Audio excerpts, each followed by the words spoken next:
The crystal chandelier cast dancing shadows across the marble foyer as Chen adjusted her worn leather messenger bag and checked her reflection in the gilt-framed mirror.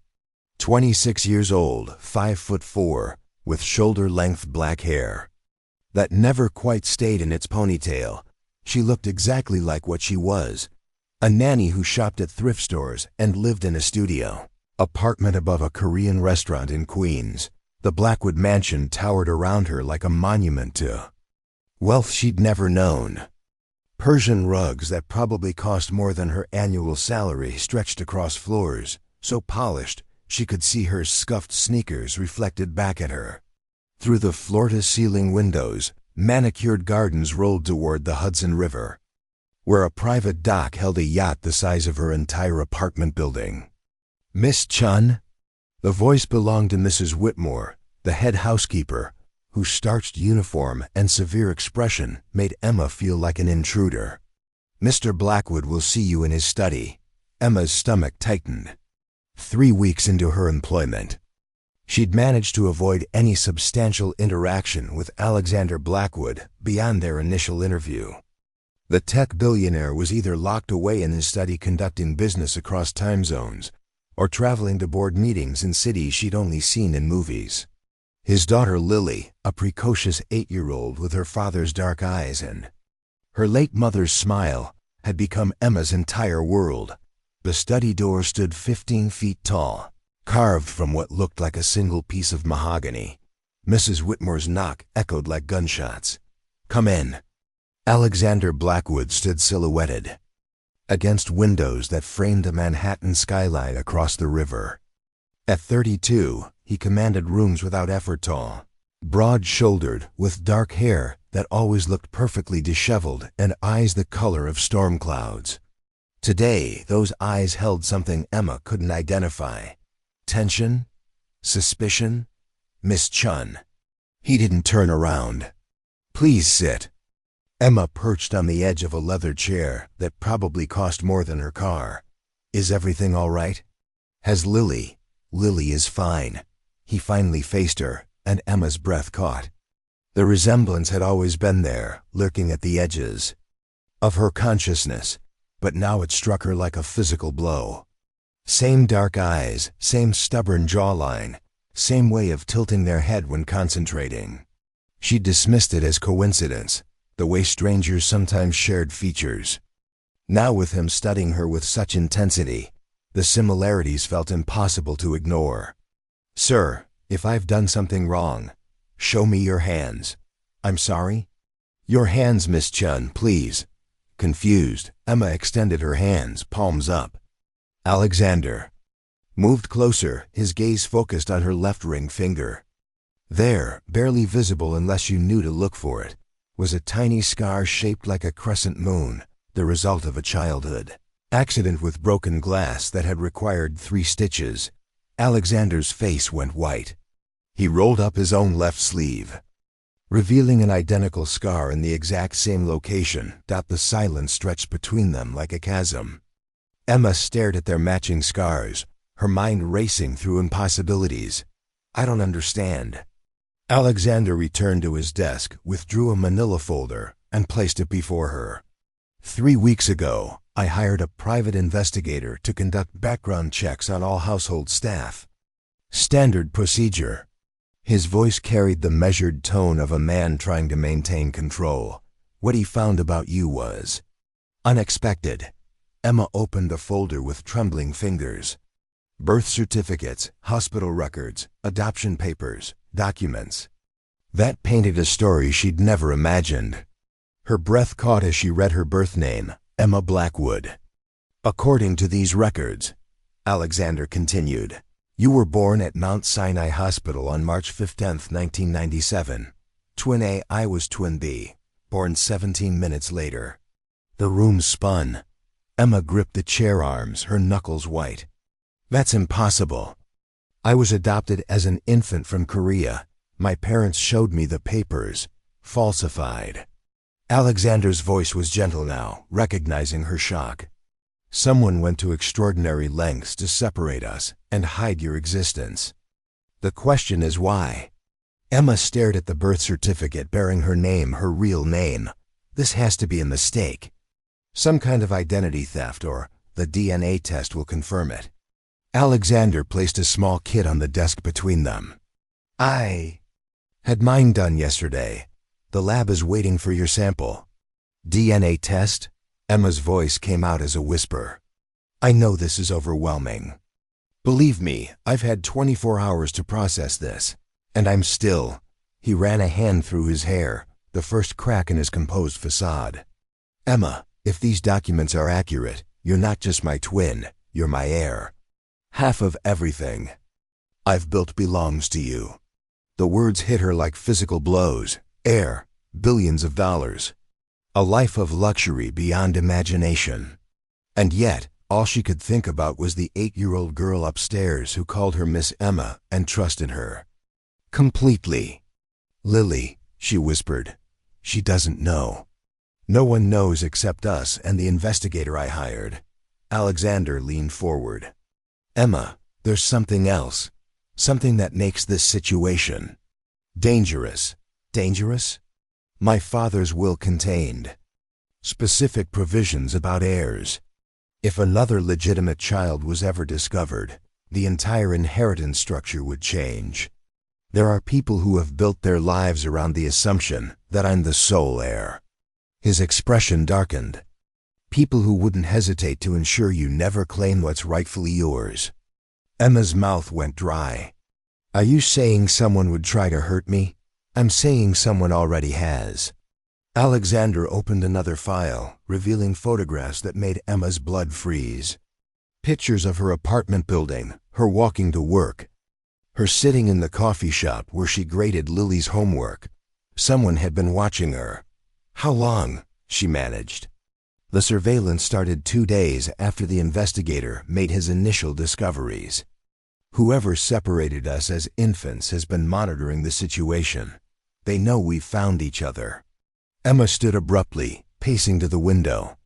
The manicured gardens that had seemed so peaceful minutes ago now felt like a beautiful trap. This is insane. Yesterday I was worried about making rent. Now you're telling me I'm a billionaire with a target on my back. I'm telling you that you're my sister. Alexander's voice carried a warmth that surprised her. And that I'm going to protect you, sister. The words settled over her like a blanket she'd been searching for her entire life. Growing up as an only child, she'd always felt like something was missing, as if part of her soul was elsewhere. Looking at Alexander now, she understood why. The DNA test, she said finally. How long for results? 48 hours for preliminary findings. 72 for complete analysis. Emma picked up the testing kit with steady hands. If she was going to enter this world of wealth and danger, she needed to know the truth. What happens after we know for certain? Then we figure out who's been pulling the strings of our lives. Alexander's expression hardened. And we make sure they can never hurt our family again. Our family. Emma looked toward the ceiling, thinking of Lily sleeping peacefully upstairs, unaware that her beloved Nanny might be her aunt. Alexander, can I still call you that? What if the people who separated us come back? What if they try to take Lily? They won't get near her, or you. The promise in his voice was absolute. I've already arranged for additional security. Starting tomorrow, you'll have a protection detail. I can't live like that. Looking over my shoulder, wondering if everyone around me is a threat. Emma moved. Back to the chair, studying the documents spread before her. There has to be another way. There is. Alexander's smile held no warmth. We find them first. A soft knock interrupted them. Mrs. Whitmore's voice came through the door. Mr. Blackwood? Miss Lily is asking for Miss Emma. She had a nightmare. Emma was already moving toward the door. I should go to her. Emma. Alexander's voice stopped. Her. Whatever we discover in the next few days, whatever changes come, Lily needs you. She's already lost her mother. I won't let her lose you too. Emma nodded, understanding the weight of his words. Lily had become more than a job to her. The little girl had filled a space in her heart she hadn't known existed. Now learning she might actually be family, that connection felt ordained rather than coincidental. "I'll do the test," she said. "But Alexander, if we're really twins, if we're really family, then we face whatever comes next together." "Together," he agreed. As Emma climbed the grand staircase toward Lily's room, her mind raced through the implications of the last hour. Everything she'd believed about her identity, her family, her future, all of it balanced on the edge of transformation. By the end of the week, she might discover she was one of the wealthiest women in America. She might also discover someone wanted her dead for it, but first she needed to comfort a scared little girl who trusted her completely. Some responsibilities transcended wealth, danger, and family secrets. Some bonds were more important than DNA tests and inheritance documents. Lily's door stood ajar, golden lights spilling into the hallway. Emma pushed it open to find the 8-year-old sitting up in bed, dark hair tousled from sleep, tears streaking her cheeks. "Miss Emma, I had a bad dream again. The one where everyone disappears." Emma settled on the edge of the bed, pulling Lily into a gentle hug. "I'm here, sweetheart. I'm not going anywhere. Promise?" Emma thought about DNA tests and surveillance photos and people who might want to hurt her. She thought about a life she'd never imagined and a family she'd never known she had. Then she looked into Lily's trusting eyes and made the only promise that mattered. "I promise." As she held the little girl close, Emma couldn't shake the feeling that her old life had ended the moment she walked into Alexander's study. Whatever came next would test everything she thought she knew about love, family, and the price of belonging to a world where money could buy anything except safety. What do you think will happen next? Share your predictions in the comments below, and don't forget to subscribe for more thrilling stories. Emma woke at dawn to the sound of unfamiliar voices in the garden below her window. Peering through the curtains of the guest room where she'd spent her first night as a potential Blackwood heir, she saw 2 men in dark suits walking the perimeter of the property. Their movements were too precise, too alert for gardeners or maintenance staff. The protection detail Alexander had promised was already in place.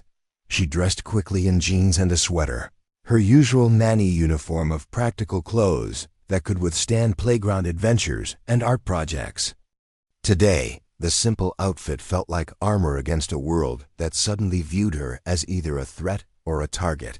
The kitchen bustled with morning activity.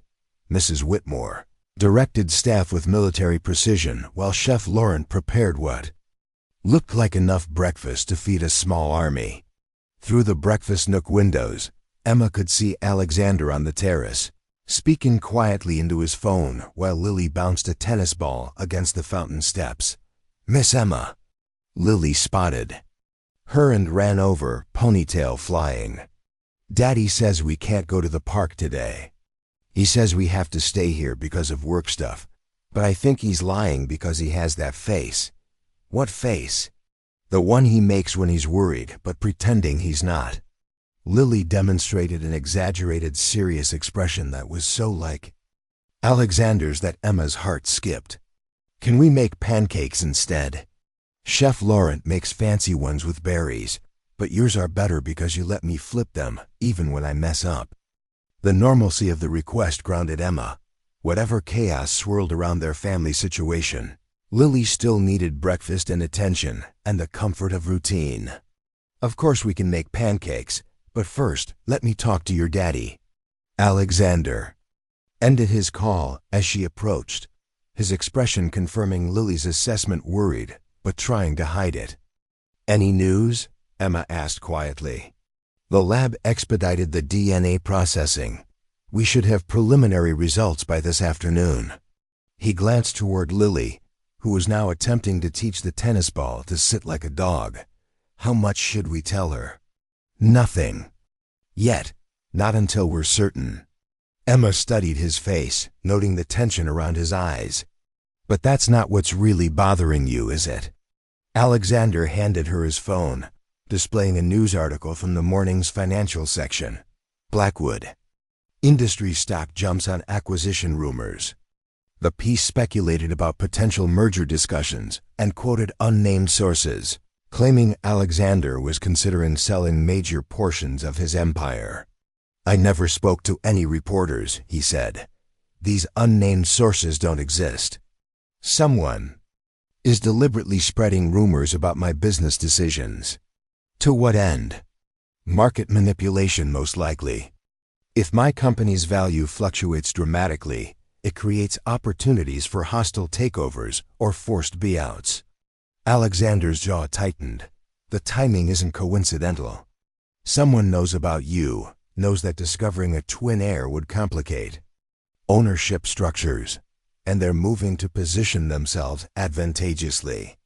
Emma felt the weight of implications settling on her shoulders. How many people could do something like this? In theory, dozens. Board members, major shareholders, business rivals, family members who feel entitled to the inheritance. Alexander paused.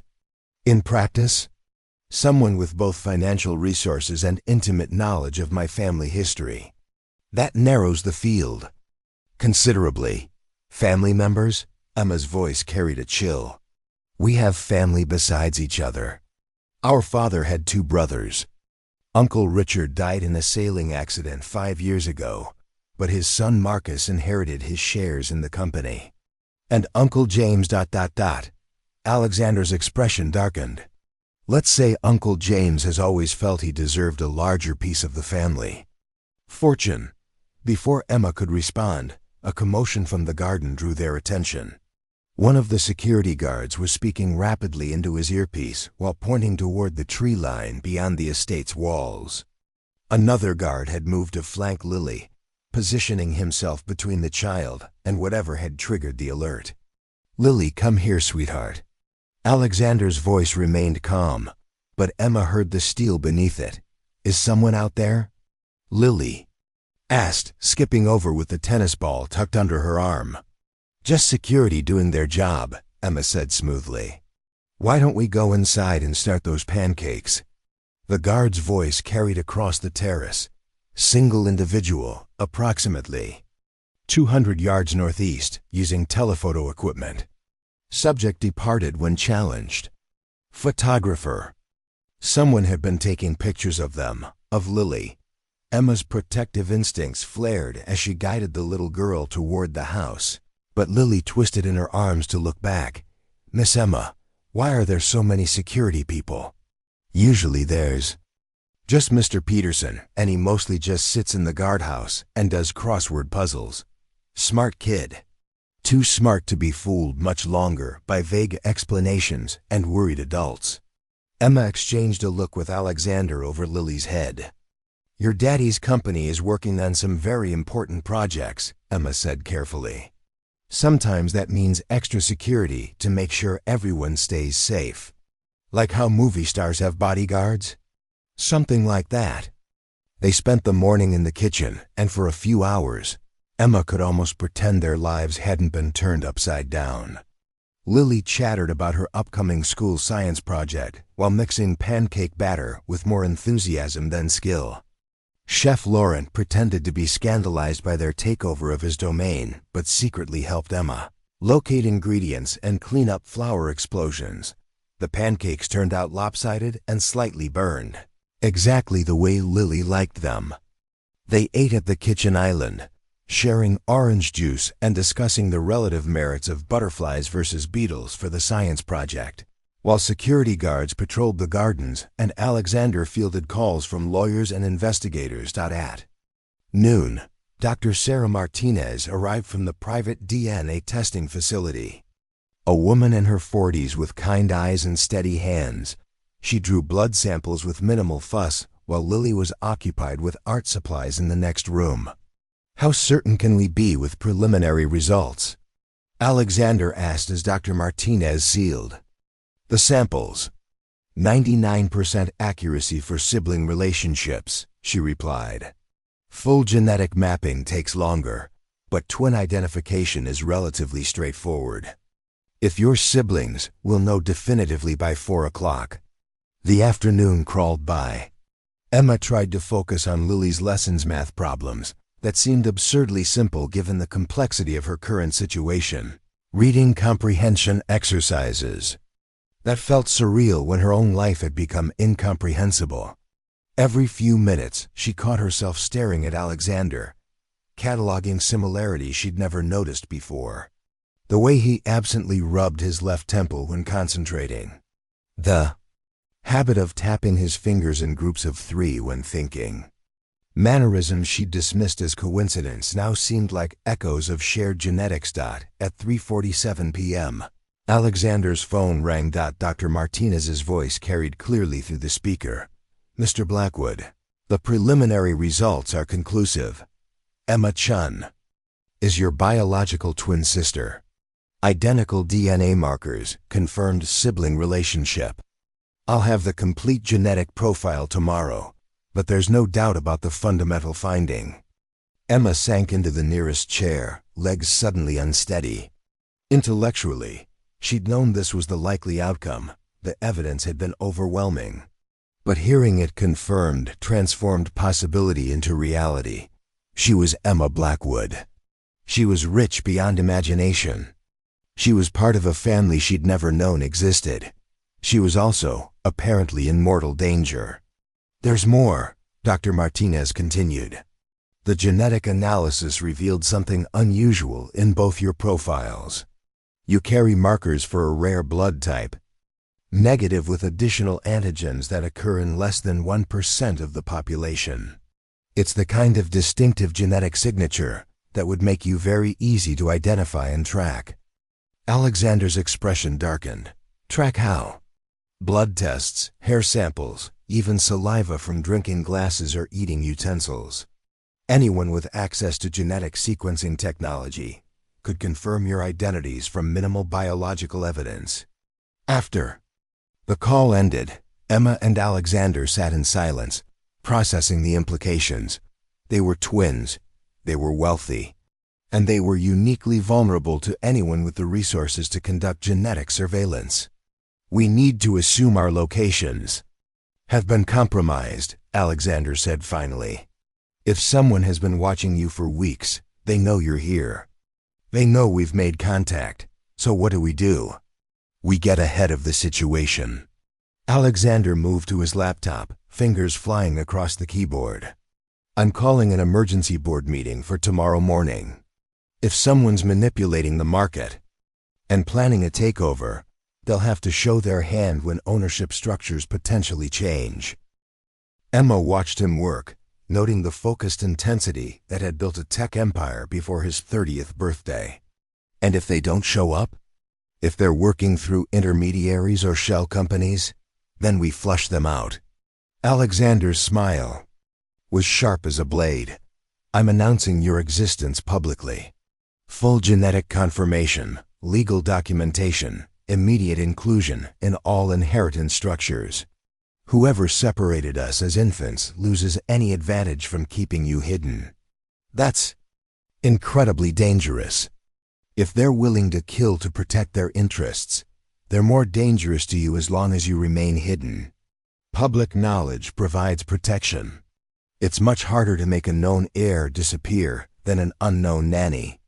Before Emma could respond, her phone buzzed with a text from an unknown number. "Enjoying your new family? Some secrets are meant to stay buried. Stop digging, or little Lily might get hurt." Emma's blood turned to ice. She showed Alexander the message, watching his face transform from concern to cold fury. "They're threatening Lily." "Yes," his voice carried deadly quiet. "And that was their mistake." Alexander was already moving, issuing rapid-fire instructions to security, calling his legal team, summoning investigators. The carefully controlled billionaire was gone, replaced by a man who would burn down the world to protect his daughter. Emma found herself thinking of Lily upstairs, innocently working on homework while adults around her navigated deadly games of wealth and power. The little girl who'd had nightmares about everyone disappearing was now at the center of a very real threat. "Alexander." Emma's voice cut through his activity. "We need to get Lily somewhere safe.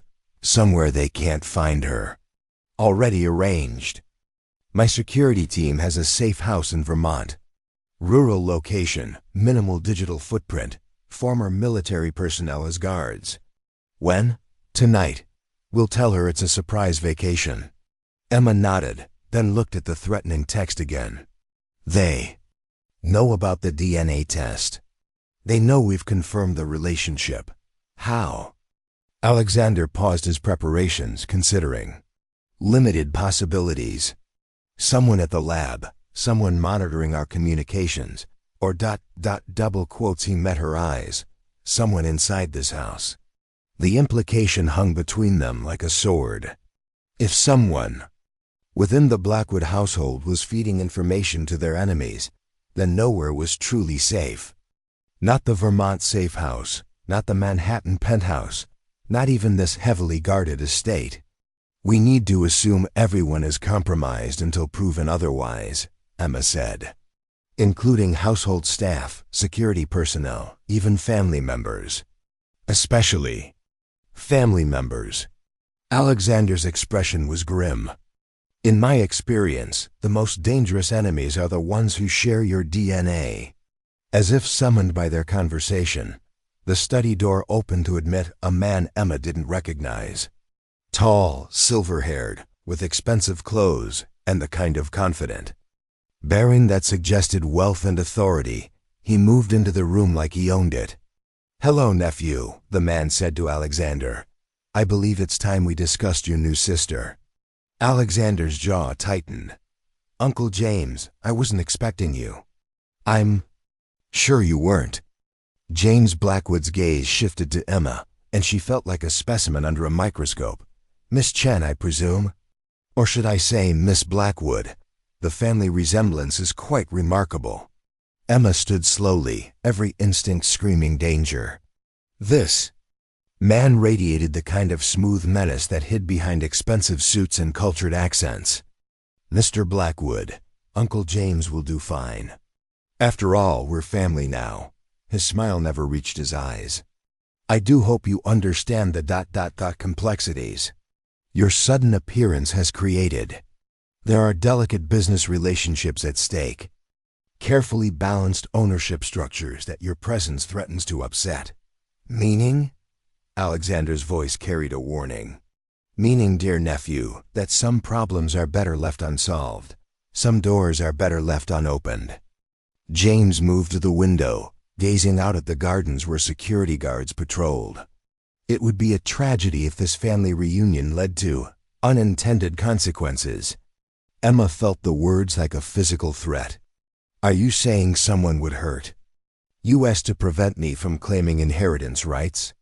"I'm saying, my dear, that billionaires don't live as long as they might wish when they threaten the wrong people's interests." James turned back to them, his expression pleasant and terrifying. "But I'm sure a smart girl like you can find a way to avoid such unpleasantness. Perhaps a quiet life in another country. I'm told New Zealand is lovely this time of year." "Get out." Alexander's voice was deadly quiet. "Of course, but do consider my advice carefully. Both of you." James moved toward the door, then paused. "Oh, and nephew? You might want to reconsider tomorrow's board meeting. Some announcements can't be taken back." After he left, Emma and Alexander stared at each other in stunned silence. "Well," Emma said finally, "I think we found our threat. One of them, anyway." Alexander was already reaching for his phone. "We're moving tonight's timeline up. Lily leaves for Vermont within the hour. And us? We prepare for war. The tension is building. If you're enjoying this story, hit that like button and let me know in the comments which character you're rooting for. Your support helps me create more incredible stories like this one. The Vermont safe house set nestled in a valley 40 miles from the nearest town, surrounded by forests that turned gold and crimson in the autumn light. From the outside, it looked like a rustic vacation cabin: log walls, stone chimney, wraparound porch with rocking chairs. Inside, bulletproof glass replaced standard windows. Hidden cameras monitored every approach, and a state-of-the-art communication center occupied what should have been a guest bedroom. Emma stood at the kitchen window, watching Lily build a Hilda fort from fallen leaves while two plainclothes security guards maintained discreet watch from the tree line. 24 hours ago, she'd been a nanny with a studio apartment and student loan debt. Now she was a billionaire heiress hiding in a fortified cabin because her uncle had essentially threatened to kill her. "How are you holding up?" Alexander joined her at the window, carrying 2 cups of coffee that smelled like salvation. "I keep expecting to wake up." Emma accepted the coffee gratefully, noting the way Alexander's eyes tracked every movement in the yard. Even here, surrounded by former Navy SEALs and enough security equipment to launch a small invasion, he remained hyper-vigilant. "This time yesterday, my biggest worry was whether I could afford to fix my car's transmission. And now? Now I'm worried about whether my 8-year-old niece is safe from people who want to murder me for money I didn't know I had." Emma took a sip of coffee, letting the bitter warmth ground her. "How did you do it, Alexander? How did you grow up knowing that your wealth made you a target? Carefully, suspiciously, never trusting anyone completely." He paused, then added more quietly, lonelily. The honesty in his voice caught her off guard. Looking at him now exhausted, worried, but still radiating the controlled power that had built an empire, she saw past the billionaire facade to Cone. The man who'd lost his parents young and raised, himself in a world where friends might be enemies and family might be assassins. "Is that what you want for Lily? That kind of life?" "No." The word came out fierce, absolute. "Which is why we're going to end this, today." Alexander's phone buzzed with an encrypted message. His expression darkened as he read. "The board meeting starts in 2 hours. Marcus confirmed he'll be there, along with all major shareholders. But James hasn't responded to any communications. Could he be planning something during the meeting? Possible. More likely he's arranging alternatives." Alexander showed her the message. "My security team found evidence of electronic surveillance in the main house. Professional-grade equipment, military specifications. Someone's been monitoring our conversations for weeks." Emma's coffee turned bitter in her mouth. "How much did they hear?" "Everything. Every conversation about the DNA test, every discussion of legal implications, every plan we've made." Alexander moved away from the window, pacing the small kitchen. Like a caged wolf. "They know our exact legal strategy, our security arrangements, our safe house locations. Then we're not safe here." "No, but they don't know what we're planning for the board meeting." "What are we planning for the board meeting?" Alexander's smile was sharp enough to cut glass. "Checkmate." Before he could explain, Lily's voice carried through the window. "Miss Emma, come see what I found." Emma looked outside to see the little girl crouched beside a patch of colorful wildflowers, her face bright with discovery. Despite everything, the threats, the danger, the complete upheaval of their lives, Lily remained gloriously, innocently focused on the world's small wonders. "Go," Alexander said softly. "Let her have a few more hours of normal childhood before ... Before what?" "Before her life changes forever, too." Emma spent the next hour in the garden with Lily, helping identify flowers and build elaborate fairy houses from twigs and moss. The normalcy was bittersweet, knowing it might be their last peaceful afternoon for a long time. When Alexander called them inside, his expression had shifted into something harder, more determined. "It's time," he told Emma. "We need to leave. For the city. What about Lily? She stays here with the security team. This is the safest place for her." Emma knelt beside Lily, who was arranging her collection of pretty stones on the coffee table. "Hey, sweetheart. Your daddy and I need to go take care of some business in the city. You get to stay here and have an adventure with the nice people who work for us." Lily's dark eyes, so like Alexander's, so like Emma's own, filled with concern. "Are you coming back?" The question hit Emma like a physical blow. In the space of 2 days, this child had become more precious to her than her own safety. The thought of leaving her, of potentially never seeing her again if the board meeting went badly, was almost unbearable. "Yes," Emma said firmly. "I promise we're coming back." Double promise? Triple promise with extra cherries on top. Lily giggled, then threw her arms around Emma's neck. "I love you, Miss Emma, even if you're really my aunt instead of my nanny." Emma's breath caught. "How did you? I'm not stupid. You and Daddy have the same eyes and the same thinking face. And you both do that finger-tapping thing when you're worried." Lily pulled back to study Emma's face. "Plus, Mrs. Whitmore talks really loud on the phone, and I heard her telling Chef Laurent about DNA tests." Alexander joined them on the couch, pulling Lily into his lap. "What do you think about having an aunt?" "I think it's the best thing ever, except for the part where bad people want to hurt her." Lily's expression grew serious. "Daddy, you're going to stop the bad people, right?" "Right." "Good.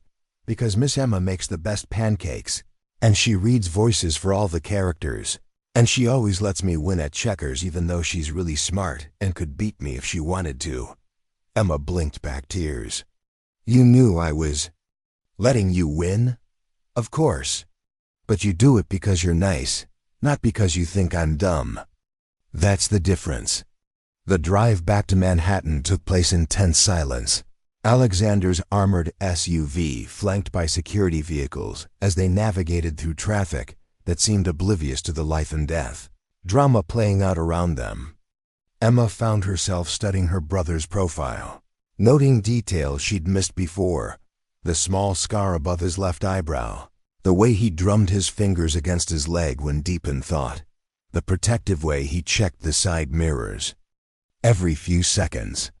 "Alexander," she said as they entered the city, "whatever happens in this meeting, I want you to know finding out I have a brother. Having a real family, it's worth whatever comes next, even if what comes next is someone trying to kill us." Even then, the Blackwood Industries headquarters occupied an entire city block in Midtown, 57 floors of steel and glass that stretched toward a gray October sky.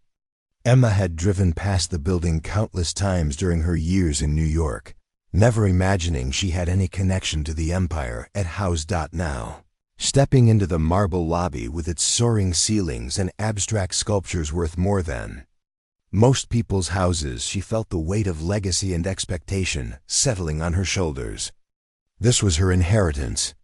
This was what people were willing to kill for. "Ready?" Alexander asked as they entered the express elevator that would carry them to the executive floors.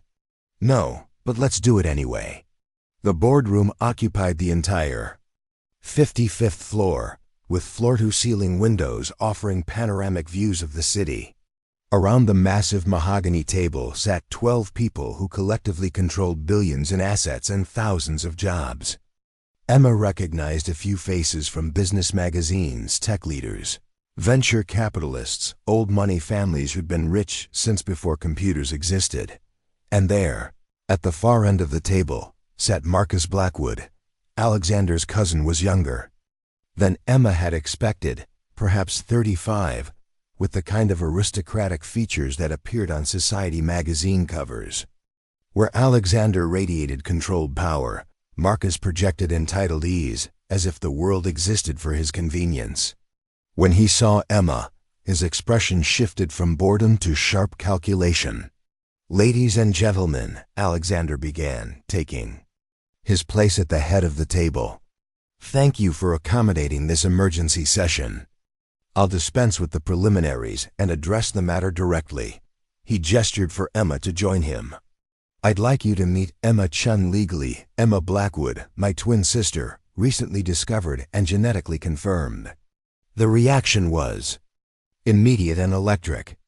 Shocked murmurs, rapid exchanges, the sound of phones buzzing as board members tried to process implications. Marcus had gone perfectly still, his hands flat on the table, his eyes locked on Emma with laser intensity. "Genetic confirmation?" The question came from Patricia Webb, the board's eldest member and longest-serving advisor. Do you have documentation? Alexander. Distributed folders containing the DNA analysis, birth certificates, and legal documentation. Complete genetic mapping confirms twin relationships. Emma was separated from the family at birth through what appears to have been a deliberate deception, involving falsified adoption records. And her claim to inheritance? This from Jonathan Hayes, whose investment firm held significant Blackwood stock. Under the terms of our father's will, any legitimate heir shares equally in the estate. Emma's discovery fundamentally alters ownership. Structures across all Blackwood holdings. Emma watched the faces around the table as the reality sank in. Some showed concern, others calculation. A few looked genuinely pleased by the family reunion, but Marcus ... Marcus looked like a man watching his fortune disappear in real time. This is highly irregular, he said finally. Major ownership changes require extensive legal review, SEC filings, shareholder approval processes. You can't simply declare a new heir and reorganize the entire corporate structure. Actually, Alexander's lawyer, a sharp-eyed woman named Catherine Price, spoke from her seat beside Emma. Existing succession documents specifically account for the discovery of additional legitimate heirs. The language is quite clear. Any genetic descendants of Robert Blackwood automatically inherit proportional shares upon confirmation of biological relationship. Marcus leaned forward, his composure cracking slightly. That assumes the genetic evidence is legitimate. DNA can be falsified, documents can be forged. This entire situation reeks of an elaborate con designed to destabilize the company. Are you suggesting I'm lying about my own sister? Alexander's voice carried a dangerous edge. I'm suggesting that convenient discoveries of long-lost heirs often coincide with hostile takeover attempts. Marcus's gaze swept the room, clearly attempting to rally support. This woman appears out of nowhere as our nanny. How do we know this wasn't planned from the beginning? How do we know she wasn't planted in our household, specifically to infiltrate our family? Emma felt heat rise in her cheeks. Mr. Blackwood, I can assure you. Assure me of what? That you had no idea who you were when you applied for the nanny position? That it's pure coincidence you ended up working for the exact family you claim to belong to? Marcus stood, his voice rising. Ladies and gentlemen, we're being asked to hand over billions of dollars based on what could be an elaborate deception. The genetic evidence is irrefutable, Catherine Price interjected coolly. Independent laboratory confirmation, multiple markers, statistical certainty of 99.97%. Ms. Chen is Alexander's twin sister. And yet, Marcus continued, we have no explanation for how she was separated from the family, who orchestrated it, or why. These are rather significant gaps in the narrative. Emma exchanged a glance with Alexander. They deliberately withheld details about the suspected inside involvement, hoping to see who might reveal knowledge they shouldn't possess.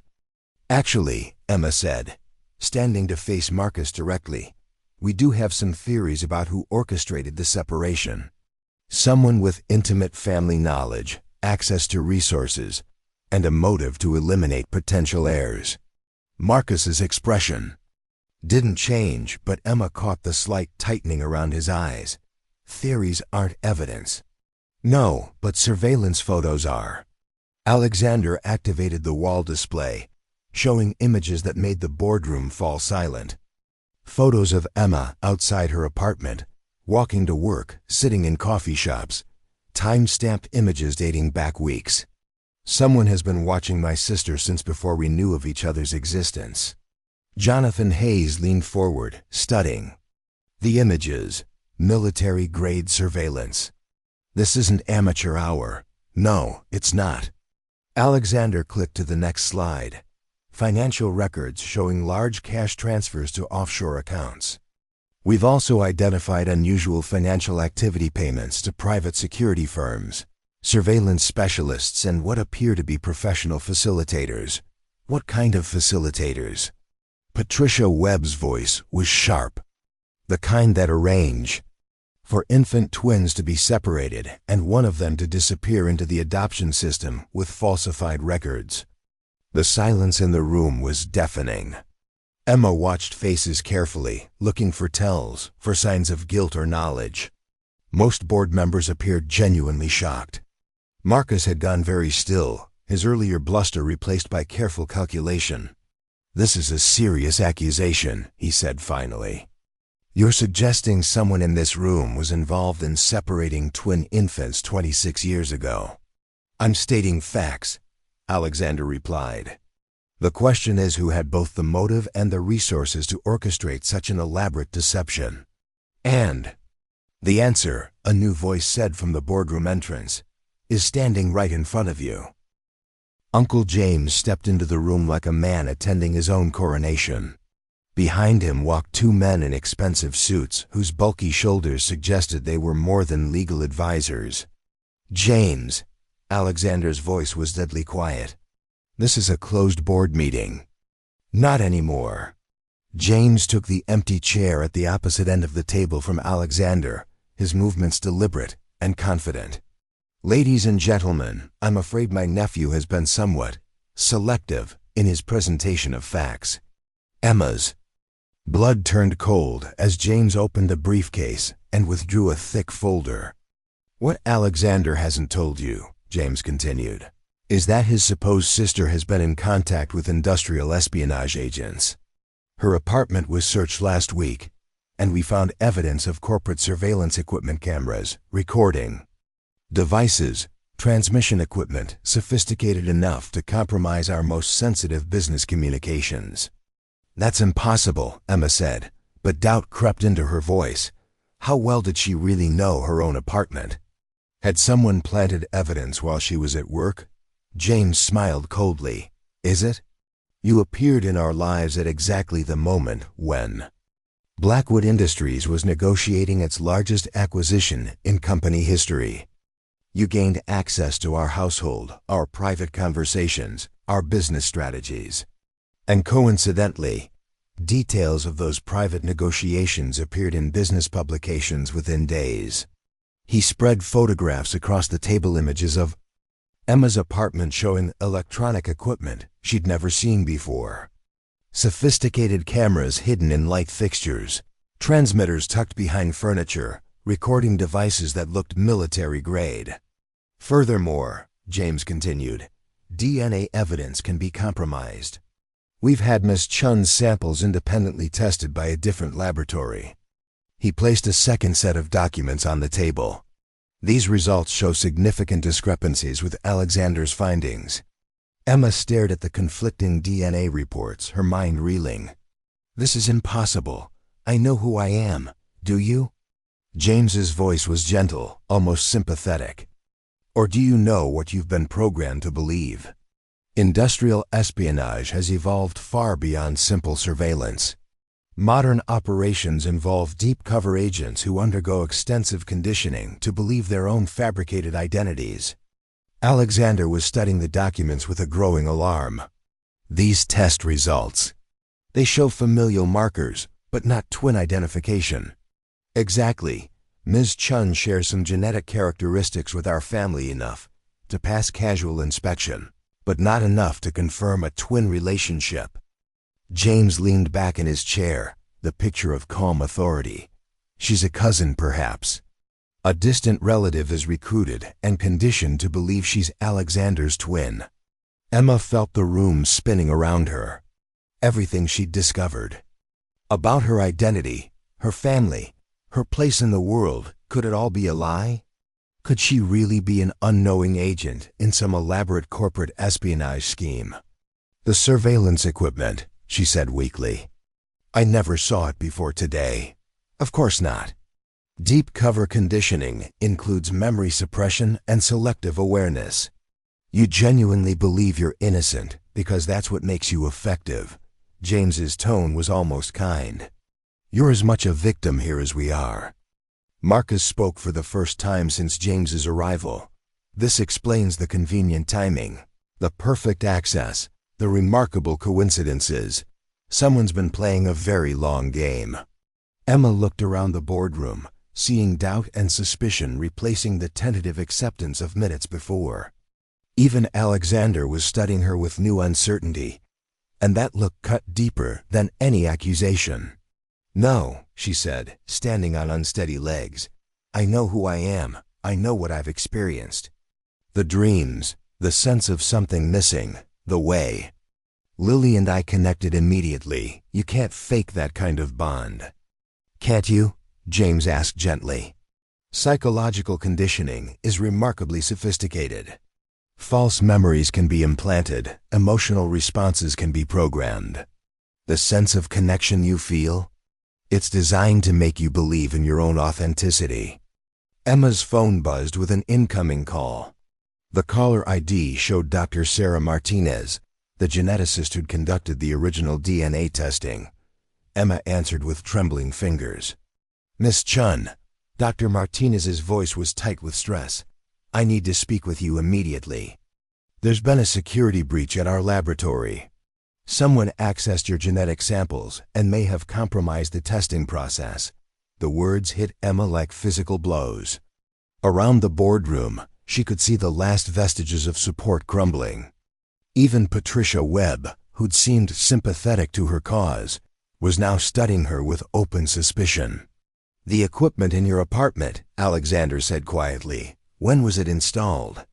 Emma tried to think, but her memories felt slippery, unreliable. Had there been workmen in her building recently?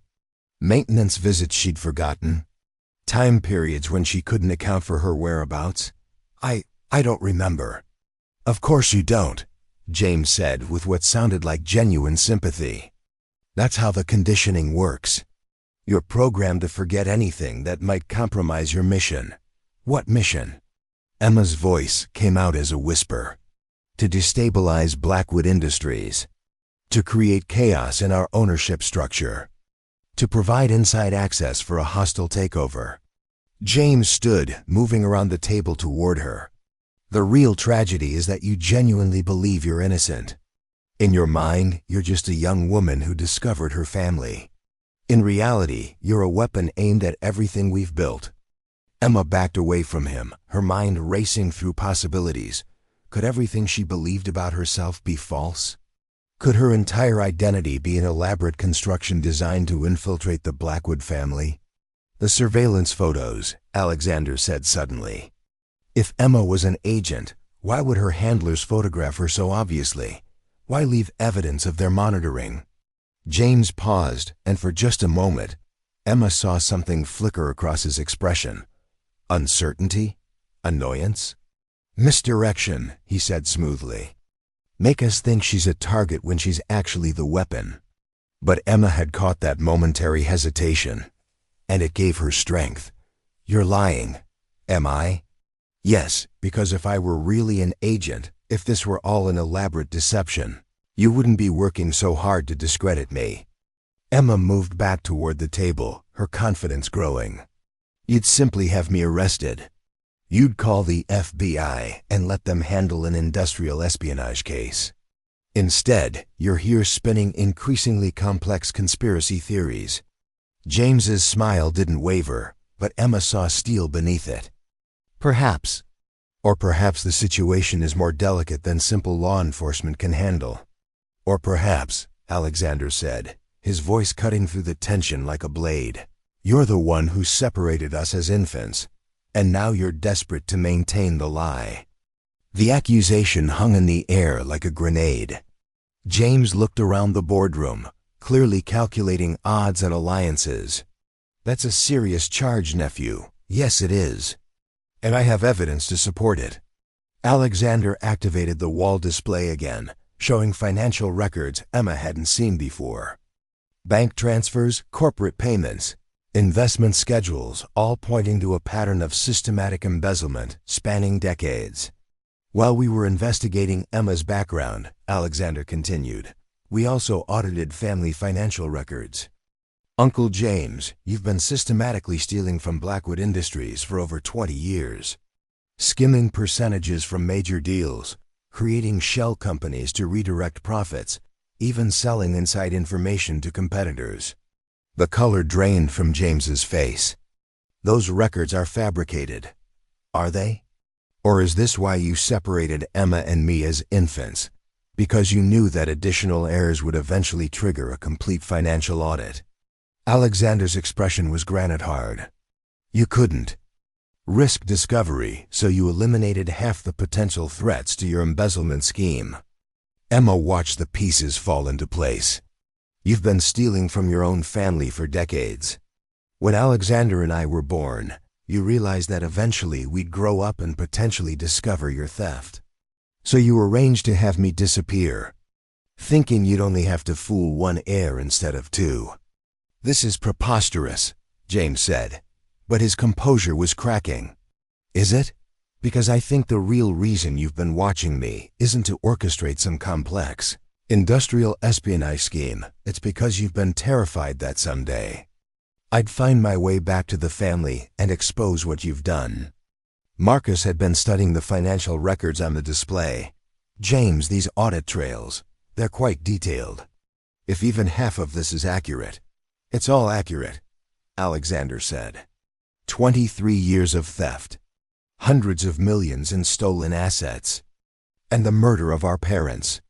The last accusation dropped into the room like a bomb. Even James's bodyguards shifted nervously. Careful, nephew, James said softly. Accusations of murder require evidence, which we have. Alexander clicked to a new slide showing photographs of a private airfield, maintenance records, and what appeared to be sabotage documentation. Our parents died in a plane crash when Emma and I were 2 years old. Investigation concluded it was mechanical failure, but recently discovered evidence suggests the aircraft was sabotaged. Emma stared at the images, her heart hammering. You killed our parents?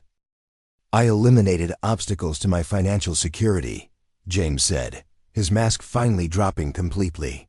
Your parents were becoming suspicious of missing funds. They were asking questions, demanding audits. It was only a matter of time before they discovered my activities.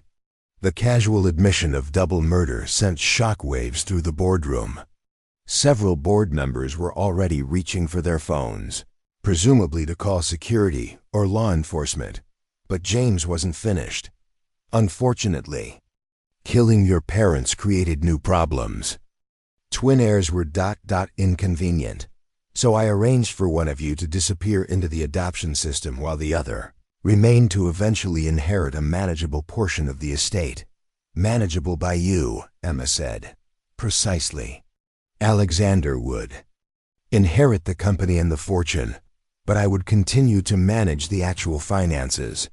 He was a brilliant child, but hardly equipped to understand complex corporate structures. I could have maintained my arrangement indefinitely. Except Emma survived and found her way back, Alexander said. Yes, rather inconvenient. James reached into his jacket, and Emma's blood froze as she saw the gun. Which brings us to our current situation. The two men behind James also drew weapons, covering the room. Several board members gasped, but no one moved. This has gone far enough, James continued conversationally. Emma, you're going to renounce any claim to the Blackwood inheritance. You're going to sign documents stating that you were mistaken about your identity, that the DNA tests were flawed, and that you have no family connection to our company. And if I refuse? James smiled. Then we'll discover that the stress of recent events led to a tragic murder-suicide.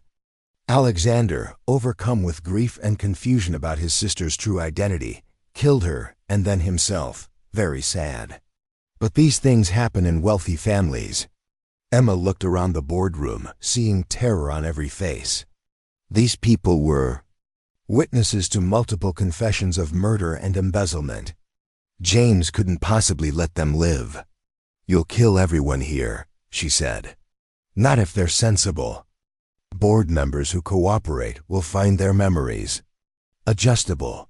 Those who don single quotes double quotes, he shrugged. Industrial accidents happen. Emma caught Alexander's eye and saw him glance toward the emergency exit behind Marcus's chair. But they were 55 floors up, and James's men were between them and any escape route. Unless. Emma thought about Lily, alone in the Vermont safe house, waiting for them to return. Thought about the little girl who'd had nightmares about everyone disappearing, who'd built fairy houses and asked for triple promises. Thought about the family she'd found and was about to lose. "James," she said calmly, "there's something you should know about your plan." "What's that, dear? You're too late." Emma pulled out her phone, showing the active call that had been running for the past 10 minutes. "This entire conversation has been transmitted to the FBI. They've been listening to your confessions of murder, embezzlement, and terrorist threats." James's face went white, then red. "Impossible. We jammed all communications in this building. You jammed standard cellular and Wi-Fi. You didn't jam the emergency backup system that Alexander had installed last year." Emma's smile was as sharp as her brother's. "The same system that's been recording everything and transmitting it in real time to multiple law enforcement agencies."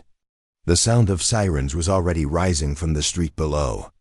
Through the floor-to-ceiling windows, Emma could see helicopters approaching the building. James raised his gun toward Emma's chest. "You clever little." The explosion of breaking glass cut off his words as repelling cables shattered the eastern windows. FBI tactical agents swung into the boardroom like avenging angels, weapons trained on James and his men. "Drop your weapons, FBI!" The next few minutes passed in a blur of controlled chaos. James and his bodyguards were disarmed and arrested with efficient precision. Board members were evacuated to safety while evidence was secured. Emma found herself sitting in a chair, shaking from adrenaline and delayed shock, watching her uncle being read his rights for multiple counts of murder, embezzlement, and conspiracy. Alexander sat beside her, his hand covering hers. "Are you okay?" "I think so." "How did you the emergency system? The FBI, when did you arrange all that?" "Yesterday, after we got the threatening text. I figured if we were walking into a trap, we should make sure someone was listening." He squeezed her hand. "I couldn't risk losing you again. Not after I'd just found my sister." "Sister." The word still felt new and precious, like a gift she was afraid to unwrap completely. "Alexander, the DNA tests, the conflicting results James showed, forgeries. The FBI confirmed it. You are exactly who we thought you were." His smile was tired but genuine. "You're Emma Blackwood, my twin sister, and the most courageous person I've ever known." Emma leaned back in the chair, finally allowing herself to believe it was over. "What happens now?" "Now we go home to Lily. We explain what happened in terms an 8-year-old can understand. We make sure she knows she's safe, that we're safe, that our family is finally complete." "And the company, the inheritance?" "The billions of dollars I supposedly just inherited." Alexander laughed, the first genuine laugh she'd heard from him. "Now comes the really hard part, learning how to be rich." FBI agent Sarah Chen, no relation, despite the shared surname, approached them with a tablet and official documents. "Mr. and Miss Blackwood, will need formal statements, but the preliminary evidence is overwhelming. James Blackwood will face federal charges for murder, conspiracy, embezzlement, and terrorist threats. His conviction is virtually certain." "What about the money he stole?" Emma asked. "Recovery will take time, but most of the assets can be traced and returned. Your family's fortune is secure." Agent Chen paused. "There's one more thing. We found additional evidence in James's effects documents related to your separation as infants. If you're interested, we can provide details about how it was arranged and who else was involved." Emma considered this. Part of her wanted to know everything, every detail of how she'd been stolen from her family and hidden for 26 years. But another part just wanted to move forward, to focus on the family she'd found rather than dwelling on the family she'd lost. Maybe later, she said finally. Right now, I just want to go home. Home to Vermont? Alexander asked. Home to wherever you and Lily are. As they left the Blackwood Industries building, Emma caught her reflection in the polished elevator doors. She looked exactly the same as she had that morning, same clothes, same face, same woman who'd started the day as a nanny hiding in a safe house. But everything else had changed. She was Emma Blackwood now, not just in name but in reality.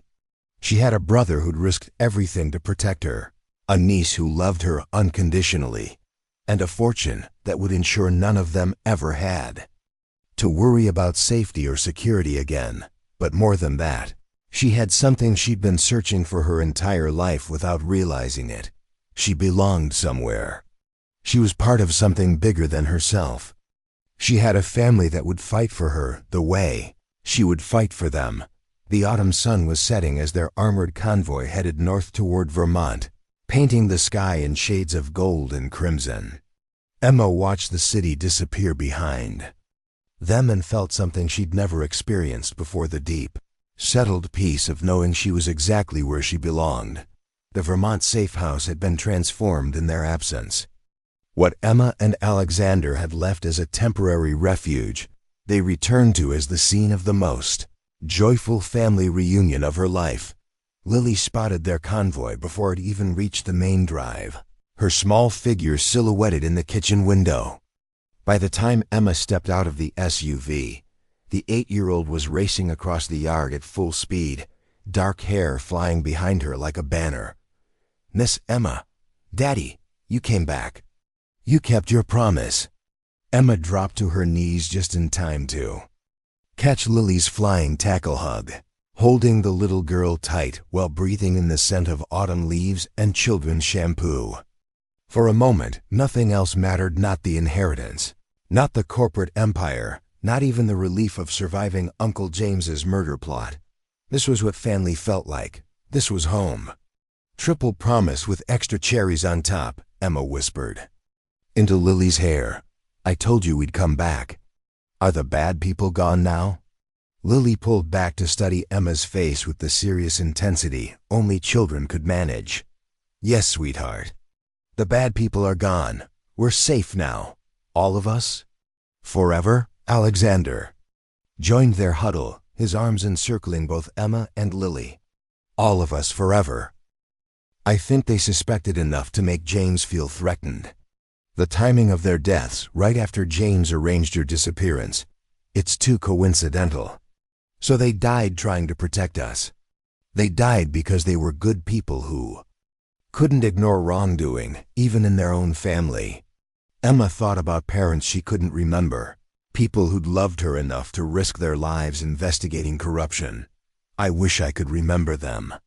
We have photo albums, home videos, even letters they wrote to us for future birthdays. Alexander's voice was gentle. When you're ready, I'll show you everything. But Emma, they would be so proud of who you've become. The way you protected Lily, the way you stood up to James, the courage you showed when everything in your life was falling apart, that's the best legacy they could have hoped for. Lily's piano practice had shifted to a song Emma recognized. For Elise, played with more enthusiasm than technical precision.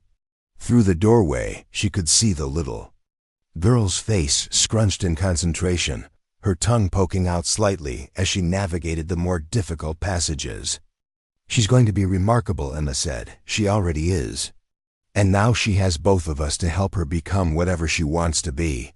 Both of us, Emma repeated, savoring the words. I still can't quite believe it's real. That I have a brother, a niece, a family that actually wants me. Believe it. Because we're never letting you go again. That afternoon, they took Lily to the local farmer's market, their first public outing as a complete family.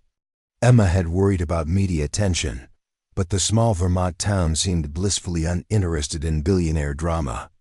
They were just another family buying apple cider and pumpkins, admiring handmade crafts and listening to bluegrass music. Lily insisted on carrying the largest pumpkin she could manage, declaring her intention to carve it into a jack-o'-lantern for her new aunt. Alexander bought Emma a hand-knitted scarf in shades of blue that matched her eyes. Emma found herself relaxing for the first time in days, enjoying the simple pleasure of belonging somewhere. "Miss Emma," Lily said as they walked between vendor stalls, "when we go back to the big house, will everything be different?" "Some things will be different," Emma replied honestly. "I won't be your nanny anymore, I'll be your aunt. And we'll have to be more careful about security for a while. But the important things won't change." "Like what?" "Like how much I love you, like pancakes on Saturday mornings, like bedtime stories and help with homework and someone who will always listen when you need to talk. And like having a family that sticks together," Alexander added. "Especially that." As they walked back to the car, arms full of autumn treasures and hearts full of contentment, Emma caught their reflection in a store window. Three people who looked like they belonged together, same dark eyes, same stubborn jawlines, same way of tilting their heads when something amused them. For the first time in her life, Emma understood what it meant to truly belong somewhere.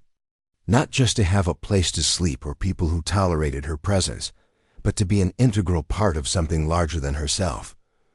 To be necessary, wanted, loved unconditionally. "Alexander," she said as they loaded their purchases into the car, "what happens when we go public with all this? When the world knows who I am. Then the world knows that Emma Blackwood is brilliant, brave, and completely devoted to her family. And anyone who has a problem with that will have to answer to all of us." "All of us," Lily agreed firmly. "We're a team now." Emma looked at her brother and her niece, these two people who'd entered her life and changed everything. A week ago, she'd been alone in the world. Now she was part of something precious and permanent, something worth fighting for and protecting with everything she had. "Yes," she said, pulling them both into a hug right there in the farmer's market parking lot. "We're definitely a team." The drive back to the safe house was filled with Lily's chatter about pumpkin, carving plans and requests for hot chocolate with extra marshmallows. Emma found herself memorizing every detail, the way afternoon light filtered through autumn leaves, the sound of her niece's laughter, the comfortable silence when Alexander's eyes met hers in the rear view mirror. These were the moments that mattered more than any inheritance or corporate empire. These were the memories that would sustain her through whatever challenges lay ahead. As they pulled into the driveway of their temporary home, Emma's phone buzzed with a message from Catherine Price, Alexander's lawyer. All legal documents finalized. Emma Blackwood is now officially recognized as co-heir to the Blackwood estate. Welcome to the family legally, financially, and permanently.